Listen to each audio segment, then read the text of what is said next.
حضرت ربیہ بن کعب اسلمی رضی اللہ تعالیٰ عنہ سے روایت ہے کہ فرمایا کہ میں خدمت کے لیے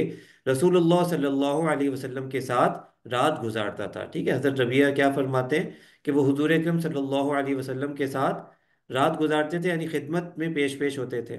وضو کا پانی لے کے آتے، دوسری ضروریات آپ صلی اللہ علیہ وسلم کی خدمت میں پیش کرتے۔ تو ایک مرتبہ آپ صلی اللہ علیہ وسلم نے فرمایا کہ کچھ مانگو، یعنی جس طرح سے ہوتا ہے نا کہ کوئی انسان کسی کی خدمت سے خوش ہو اور اسی خدمت میں اس کو آفر کرے کہ تم کیا مانگتے ہو، میں تمہیں وہ انعام دوں گا۔ تو یہ دنیا کی بھی کوئی چیز مانگ سکتے تھے، لیکن انہوں نے دنیا کی کوئی چیز نہیں مانگی، بلکہ کیا فرمایا، فرمایا کہ میں آپ صلی اللہ علیہ وسلم کی رفاقت چاہتا ہوں جنت میں، کہ مجھے آپ صلی اللہ علیہ وسلم کے ساتھ جنت میں نصیب ہو جائے۔ تو آپ صلی اللہ علیہ وسلم نے فرمایا کہ بس یہ کچھ اور بھی؟